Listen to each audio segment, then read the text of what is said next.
Hey everybody, welcome to our Bible reading. Thanks for coming into the church building. We're going to run through Genesis chapter 25 and 26, so this should be fairly short today. Isaac just married Rebekah. Let's see who gets married next. Chapter 25 verse 1. Abraham took another wife whose name was Keturah. She bore him Zimran, Jokshan, Medan, Midian, Ishbak, and Shua. Jokshan was the father of Sheba and Dedan. The sons of Dedan were Ashurim, Letashim, and Lumim. The sons of Midian were Ephah, Epher, Hanok, Abida, and Eldah. All these were the children of Keturah. Abraham gave all he had to Isaac, but to the sons of his concubines Abraham gave gifts while he was still living, and he sent them away from his son Isaac eastward to the east country. Verse 7, this is the length of Abraham's life, 175 years. Abraham breathed his last and died in a good old age, an old man and full of years, and was gathered to his people. His sons Isaac and Ishmael buried him in a cave of Machpelah in the field of Ephron, son of Zohar, the Hittite, east of Mamre, the field that Abraham purchased from the Hittites. I remember that. There Abraham was buried with his wife Sarah. After the death of Abraham, God blessed his son Isaac, and Isaac settled at Beer Lahai Roi. These are the descendants of Ishmael, Abraham's son, whom Hagar the Egyptian, Sarah's slave girl, bore to Abraham. These are the names of the sons of Ishmael, named in the order of their birth: Nebaioth, the firstborn of Ishmael, and Kedar, Adbeel, Mibsam, Mishma, Duma, Massa, Hadad, Tema, Jeter, Naphish, and Kedema. These are the sons of Ishmael, and these are their names by their villages and by their encampments, 12 princes according to their tribes. This is the length of the life of Ishmael, 137 years. He breathed his last and died, and was gathered to his people. They settled from Havilah to Shur, which is opposite of Egypt and in the direction of Assyria. He settled down alongside of all his people.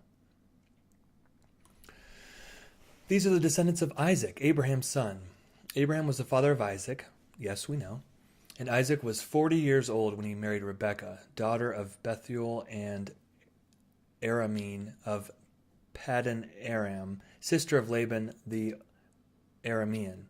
Isaac prayed to the Lord for his wife because she was barren, and the Lord granted his prayer, and his wife Rebekah conceived. The children struggled together within her, and she said, "If it is to be this way, why do I live?"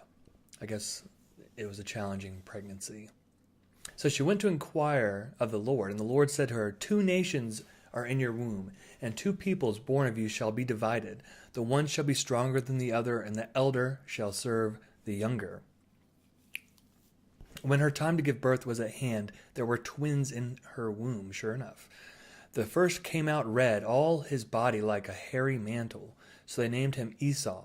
Afterward his brother came out, with his hand gripping Esau's heel, so he was named Jacob. Isaac was 60 years old when she bore them. When the boys grew up, Esau was a skillful hunter, a man of the field, while Jacob was a quiet man living in tents. Isaac loved Esau because he was fond of game, but Rebekah loved Jacob. Verse 29. Once when Jacob was cooking a stew, Esau came in from the field, and he was famished. This is a classic story. Esau said to Jacob, "Let me eat some of that red stuff, for I am famished." Therefore he was called Edom. Jacob said, "First sell me your birthright." Esau said, "I'm about to die. Of what use is a birthright to me?" Jacob said, "Swear to me first." So he swore to him and sold his birthright to Jacob. Then Jacob gave Esau bread and lentil stew, and he ate and drank and rose and went his way. Thus Esau despised his birthright. Oh, Esau. Let's go to chapter 26, which we'll conclude with today. Now there was a famine in the land, besides the former famine that had occurred in the days of Abraham, and Isaac went to Gerar to King Abimelech of the Philistines, the Lord appeared to Isaac and said, "Do not go down to Egypt. Settle in the land that I will show you. Reside in this land as an alien, and I will be with you and will bless you. For to you and to your descendants I will give all these lands, and I will fulfill the oath that I swore to your father Abraham. I will make your offspring as numerous as the stars of heaven, and will give to your offspring all these lands, and all the nations of the earth shall gain blessing for themselves through your offspring. Because Abraham obeyed my voice and kept my charge, my commandments, my statutes, my laws." So Isaac settled in Gerar. When the men of the place asked him about his wife, he said, "She is my sister." Here we go again? Are we doing this again? "She is my sister," for he was afraid to say "my wife," thinking, or else the men of the place might kill me for the sake of Rebekah, because she is so attractive in appearance. When Isaac had been there a long time, King Abimelech of the Philistines looked out of a window and saw him fondling his wife Rebekah. What's going on over there? Oh, they're just a little fondling. So Abimelech called Isaac and said, "So she is your wife. Why then did you say she is my sister?" Isaac said to him, "Because I thought I might die because of her." Abimelech said, "What is this you have done to us? One of the people might easily have lain with your wife, and you would have brought guilt upon us." So Abimelech warned all the people, saying, "Whoever touches this man or his wife shall be put to death." Isaac sowed seed in that land, and in the same year reaped 100-fold. The Lord blessed him, and the man became rich. He prospered more and more until he became very wealthy. He had possessions of flocks and herds and a great household, so that the Philistines envied him. Now the Philistines had stopped up and filled with earth all the wells that his father's servants had dug in the days of his father Abraham. And Abimelech said to Isaac, "Go away from us. You have become too powerful for us." So Isaac departed from there and camped in the valley of Gerar and settled there. Isaac dug again the wells of water that had been dug in the days of his father Abraham, for the Philistines had stopped them up after the death of Abraham. I don't know why they did that. And he gave them the names that his father had given them. But when Isaac's servants dug in the valley and found there a well of spring water, the herders of Gerar quarreled with Isaac's herders, saying, "The water is ours." So he called the well Esek, because they contended with him. Then they dug another well, and they quarreled over that one also, so he called it Sitnah.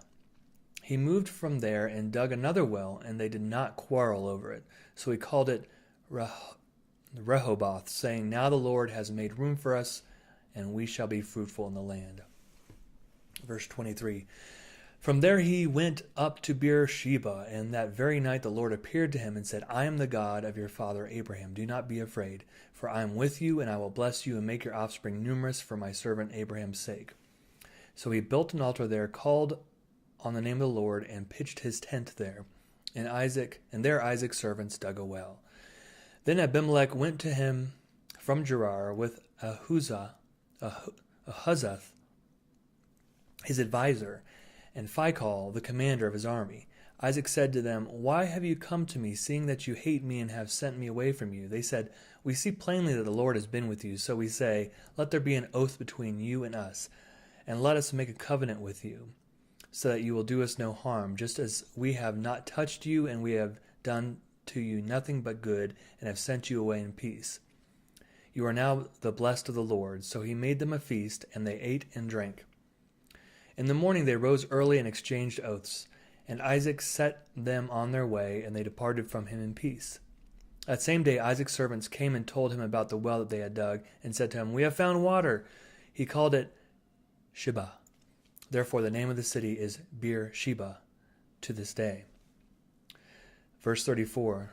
When Esau was 40 years old, he married Judith, daughter of Beeri the Hittite, and Basemath, I like that name, Basemoth, daughter of Elon the Hittite, and they made life bitter for Isaac and Rebekah. Oh, what a pleasant conclusion. All right, that's chapter 26. Thank you for joining me. We'll continue on in the very near future. Good luck with your life. Thank you.